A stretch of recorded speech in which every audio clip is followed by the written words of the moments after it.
Sarah Moody, 2854 Progress Park Drive. I'm a director of financial operations for a large national company in the healthcare field. Many of you have already heard from me in previous meetings, but I don't come to you tonight in that context. I come to you as someone with business experience. I've spent several years in my career creating business development models for my company. Each and every time I prepare several versions, all of them reflect a profit for my company, and all of them are feasible ways to meet the client's needs. Why do I do this? Because there's never one way to make a profit at anything. Much of the time, business development is ongoing negotiations with the client in order to properly vet the customer's needs against the company's opportunity for profit. For this reason, good business practices always involve a high level of due diligence and options. So, if I were to apply this to the current situation, I would strongly urge you to review this proposal very carefully from a business standpoint. This entire rezoning is being driven by a magic formula. Mr. Malhofer says this is recommended by GM based on lot size and space, and maybe that's true today. It's the formula that some analyst at some desk has crunched as the key to success at that point in time, and I refer to that person very levelly because I'm a bean counter myself. The problem with acting on these theories is that they are subject to change based on economic conditions at any given point in time. Today's theory is tomorrow's bad decision. So let me be very clear.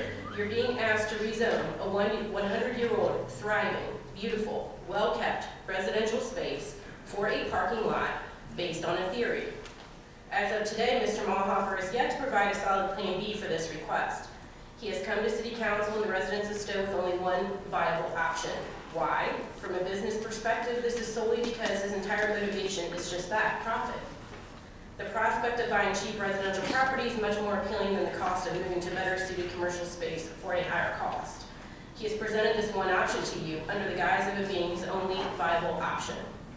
I would urge you to consider my earlier points. There is more than one way to develop his property and continue his profit. He has chosen not to provide it to you. And just for the sake of argument, let's entertain his request that there's absolutely no other way to develop this property or anywhere else to go in Stow. Do you truly believe, given his successful dealership history, that he's going to come before you with only one option? What successful business rests the company's future on just one model? He's asking you to change the city zoning code with an unprecedented decision, change the face of this neighborhood forever for a theory given under the pretense that this magic formula is going to prevail as a recipe for success for the next 30 plus years. Well, it has to, right?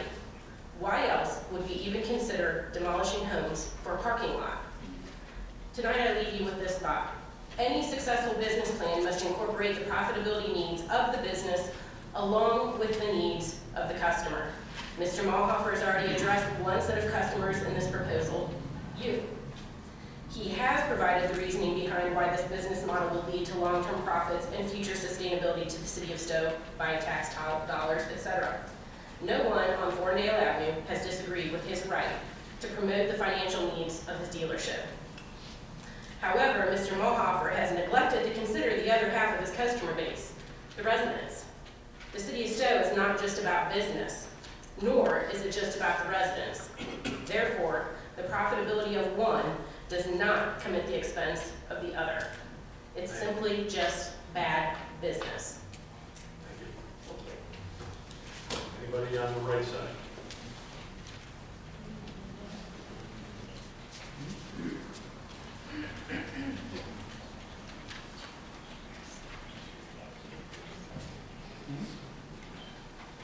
Doris Stewart, 3821 Lake Run Boulevard in Stow. I am again here this evening on behalf of the Stow and North Falls Chamber of Commerce. You've heard this before. I submitted the Chamber's position on this particular issue of rezoning the neighborhood. So therefore, I won't read the whole thing, but I do want to point out that the Chamber Board of Directors felt that it was necessary, that this is such an important part of what we do here in this community that we needed to offer our resolution of support.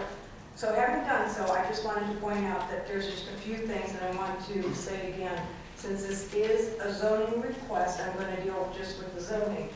Malhofer Chevrolet is expecting to make a significant investment of approximately $5 million of property improvements in the neighborhood if the zoning site plan is approved.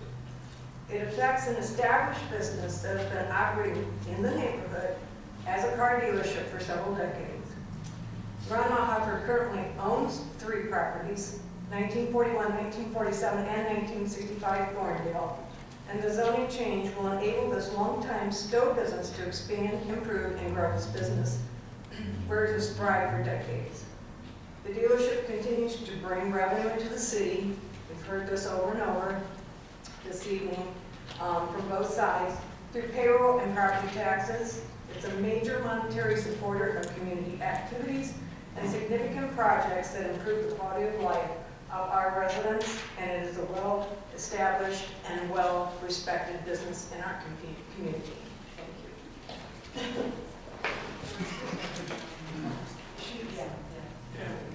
I'm going to call on Mr. Monick for one particular reason. Mr. Monick. Okay, I'd like to make also clarification on this at this point in time. I do sit on the board of directors of the Stow Falls Chamber of Commerce. Wanted to be noted also to the record that I abstained and also so did Mr. Webb. So I just wanted to make that clear to show that there was no indiscretion as far as this is concerned. Thank you. This side of the room. Yes, sir.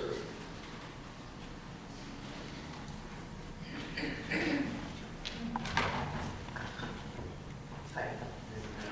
My name is Mark Riley, and I live at 1961 Thorndale Avenue. And regarding the Stow Chamber of Commerce letter and support, while we fully understand the Chamber of Commerce view in supporting businesses in a business district, we adamantly object to support of rezoning of a business into a residential area.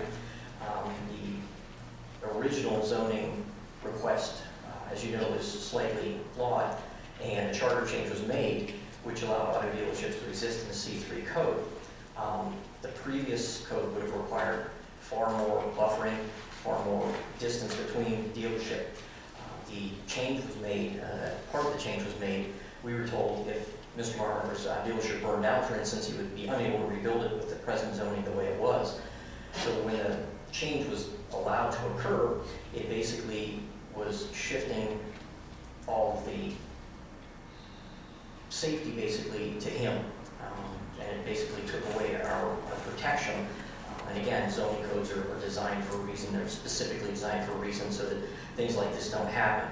So when the city made that change, it basically forever changed the residential business relationship in this city. And basically the protections have now been skewed drastically for businesses. And basically what we're asking too is, where is our protection? In the Chamber of Commerce letter, this statement, or the mission statement was, our mission directs to promote, support, and serve our members. So we're asking basically who is there to protect, support, and promote the residents. Thank you very much. Right side of the room.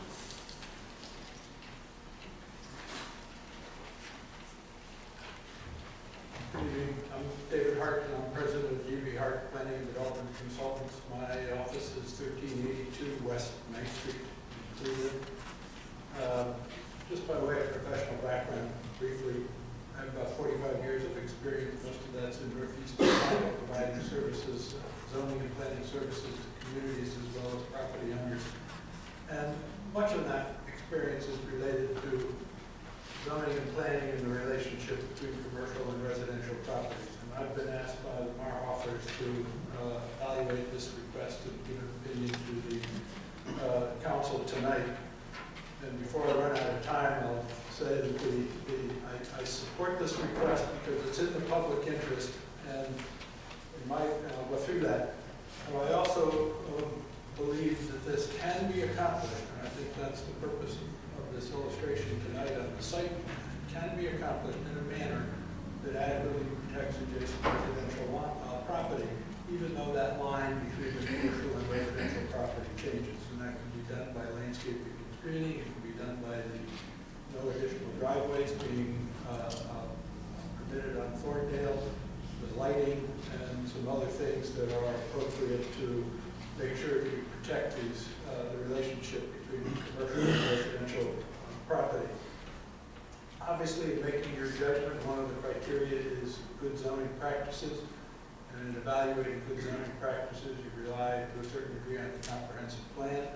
I think the statements that have been made before support that this request is consistent with the comprehensive plan. For example, the comprehensive plan says you want to focus retail nodes, in this location being one of them. You want to support existing businesses to the retention and expansion of existing businesses, enhance the community atmosphere, and I think this is an important one by making sure that their aesthetics and design is a priority. That's, of course, related to the redevelopment of this to improve this parcel. Increase the tax base, and then the plan lastly recognizes that in fostering redevelopment, revitalization of commercial properties, you have limited vacant land in which to do that, so it's incumbent on the city to expect that much revitalization and redevelopment has to occur in built areas. I recognize that these are difficult public policy decisions, but the adjustment of zoning boundaries, as painful as it may be, is an important aspect of redevelopment for the city to consider. And it is important to consider this for businesses such as this dealership, and it applies to other businesses as well, for them to remain competitive in the marketplace. Now, why is that important? Because things change over time. I was afraid of that. Let me just end by Another 30 seconds. things change over time with respect to what retail needs to be successful. Size of facilities change, size of land changes, location criteria changes, and in this case, the standards for car dealership over time has changed. And this expansion, going from 3 acres to 5 acres, not only adds a lot of investment into the community, but also allows this type of business to remain competitive. And these are extremely important considerations for communities to keep in mind when they're evaluating rezoning requests. Thank you. And if you could get a copy of that to the clerk, we can include it as These are just talking points. talking points. Anybody that has anything written they want included as part of the meeting, she'll be more than happy to include it in all the minutes. Back to the left side. Yes, sir.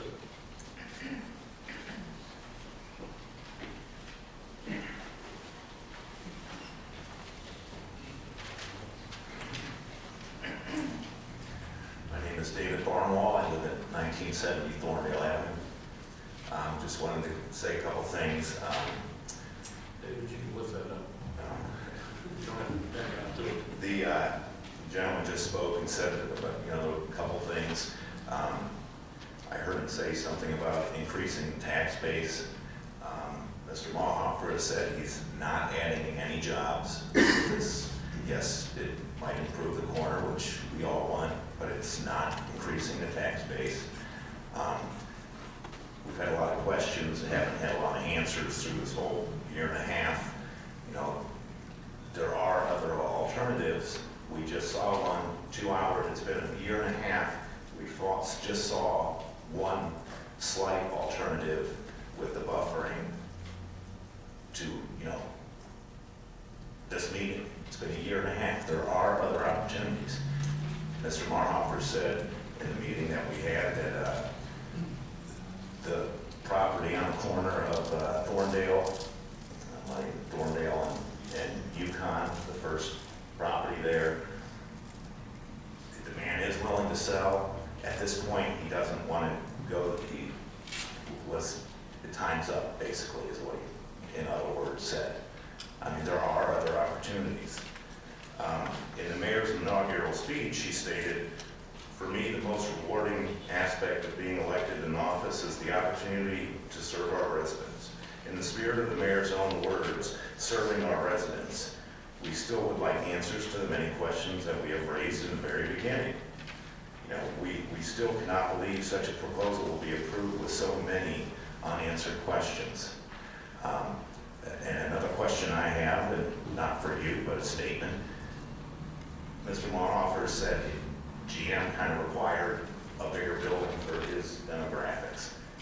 Are we including the other big building on the property? I mean, rip that down. Maybe that would save a lot. But I know he needs his oil change quickly. There are other alternatives, and I urge you to look into that before rezoning the neighborhood that'll never go back. Thank you. Right, Mayor Churchill.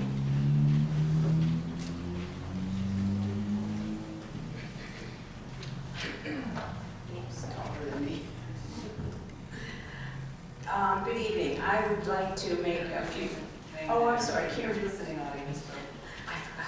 Karen Fritchell, 3956 Redwood Circle. thank you very much. I wanted to make a few remarks concerning the rezoning of Ron Marhofer Chevrolet and in support of this rezoning.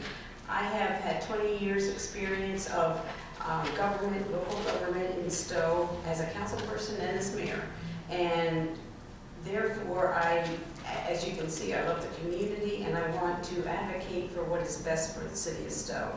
There are a few things that I know that are true. First of all, the residents living on Thorndale, Margaret, and Hawthorne have the right to be concerned about any changes because this is their home and their neighborhood. And it is a very nice area.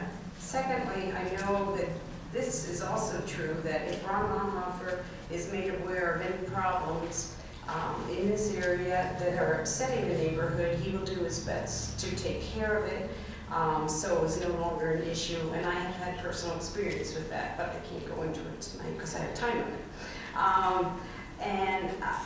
And I know that he will do whatever he can for the neighborhood during this phase of the expansion. And thirdly, this is most important, I firmly believe that there's a way to allow for the expansion of Ron Marhofer Chevrolet and not have a negative impact on the neighborhood. And I've seen, why do I say this? Because I've seen it happen over and over again during this 20+ years that I've been involved. There's been many changes to many neighborhoods throughout the city of Stow due to new construction, due to expansion of businesses, and they're mostly always adjacent to neighborhoods. Some examples are the construction of Briarwood. When that was constructed, that neighborhood was very, very concerned and also hired attorneys. And now, as it turned out, the neighbors like it. Once it's built, it does become a good neighbor, and the neighbors are satisfied.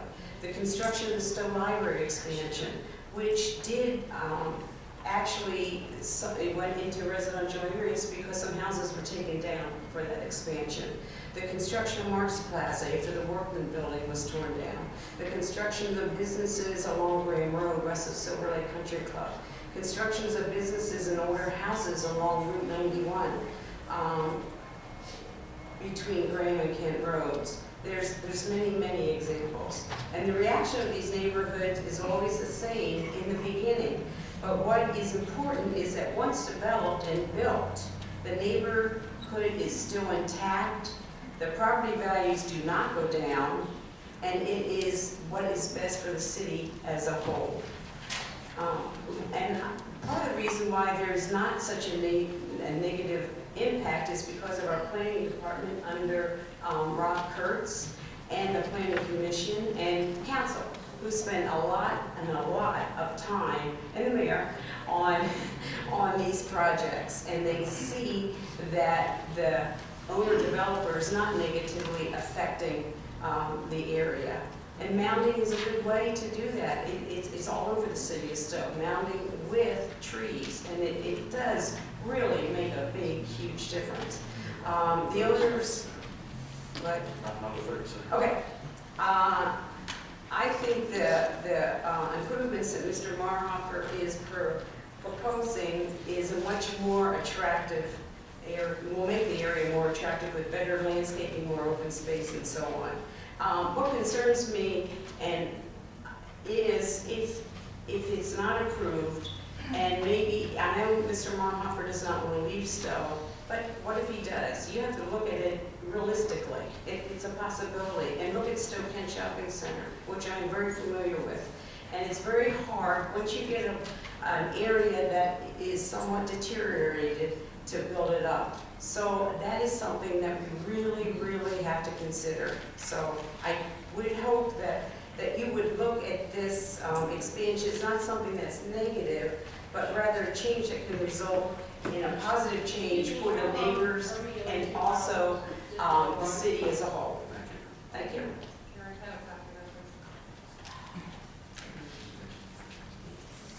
Yes, sir.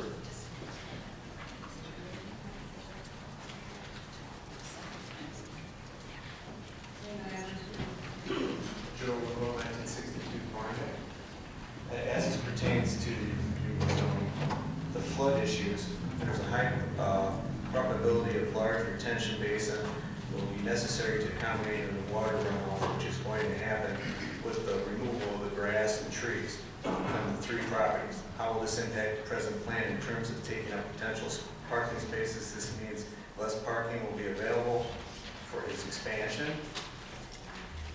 Drainage of the culvert. Mr. Kurt's response to a question raised regarding flooding of the newly modified culvert under Route 91 as follows. It is correct that the culvert under Route 91 is replaced by ODOT this year. However, it connects to existing 72-inch concrete storm sewer as previous culvert, meaning at this time the maximum local allowable flow for the culvert into the stream has not changed. Stormwater trailing downstream will not be increased by the culvert improvement. Again, we are being told that this is something we don't address until another time, and we have no assurance that this retention pond will not be necessary.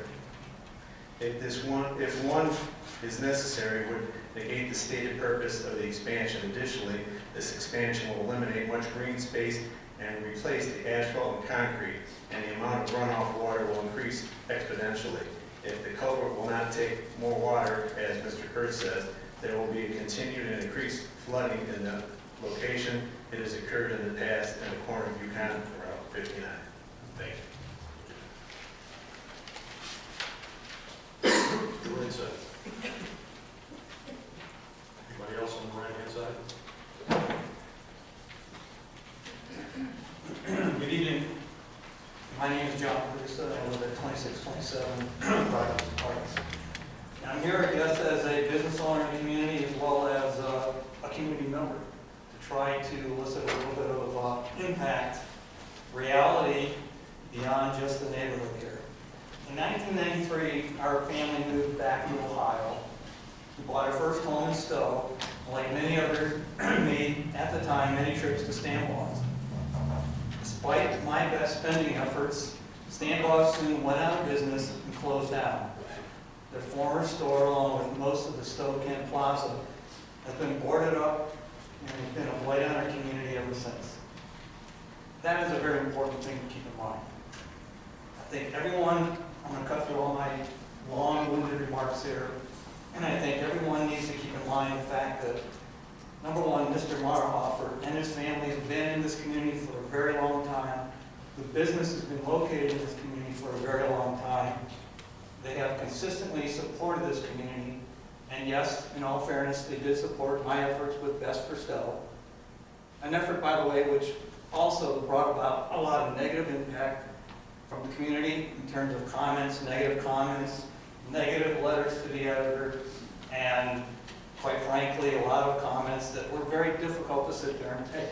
I would sit in the stands at the football games, I would sit in the stands at the basketball games, and I would hear the comments from people, and it was very difficult to take. Mr. Marhofer didn't flinch. He supported our efforts as he has with most of the community efforts in support of our kids and in support of our schools over the years. Quite frankly, our efforts with Best for Stow have made a major impact on the community. The kids love the new stadium look. The community has benefited greatly from the stadium, and the marching band has benefited greatly from the stadium. Our football team has even risen to the occasion, thank goodness. And if you look around town, you'll see the name Ron Marhoff for Auto Family displayed quite prominently in most areas of the city.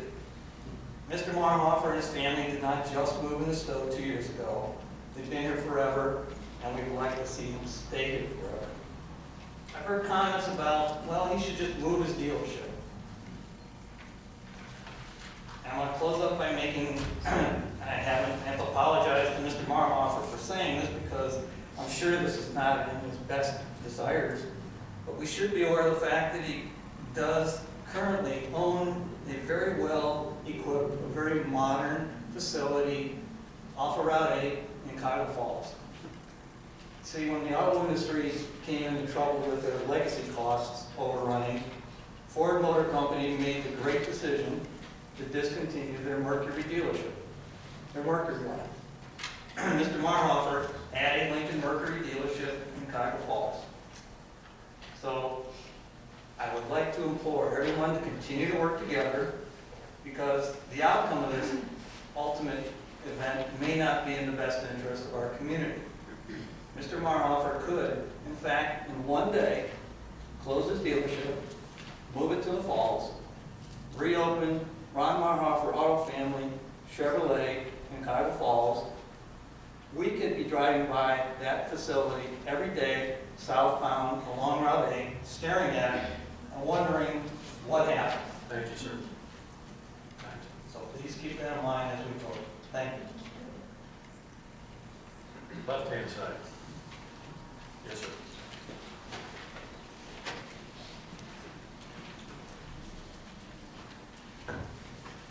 Chad Tangler, 1975 Thornhill Avenue. Just want to talk a little bit about the traffic flow problem. When asked about the traffic patterns in the past, Mr. Kurtz has said before vacation is approved, traffic studies will be completed to evaluate existing conditions. The proposed realignment of any street intersection and vacation and suggest any recommended improvements. Our point, again, we are moving forward with something that has no definitive answer, which, if explored properly, could negate the entire reason why we're destroying homes for a parking lot. Additionally, if turn lanes and road widening are necessary, this would further reduce Mr. Marhofer's potential lot size, and again, where will he expand then?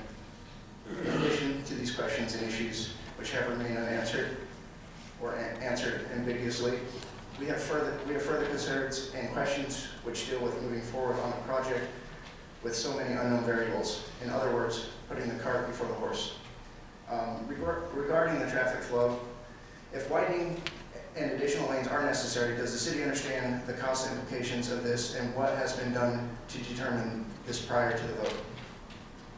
Additional pollution will be generated by changing the dynamics of traffic flow. Cars will be sitting at lights for longer periods of time. Thank you. Right-hand side. Any further comments from the right-hand side? Anybody on the left-hand side? Yes,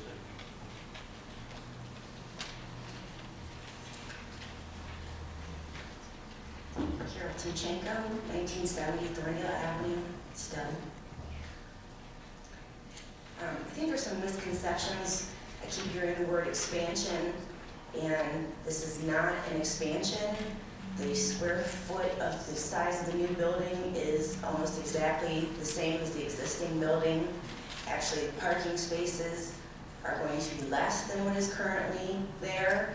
The difference is going to be that it's going to be prettier, and it's going to give Mr. Marhofer some additional incentives, possibly from Chevy, to make him more cost.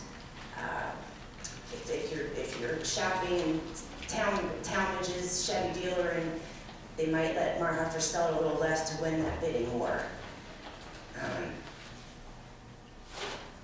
And if he was such a good neighbor, he hasn't done anything to improve the current property in decades. If he was a good neighbor, we wouldn't all be here fighting. It's not about character of the person. It's about why the residents' issues are important too. Everyone's talking about, we have to support business, we have to support business. Well, who's gonna support the residents and the work they put in their home, and the time and money?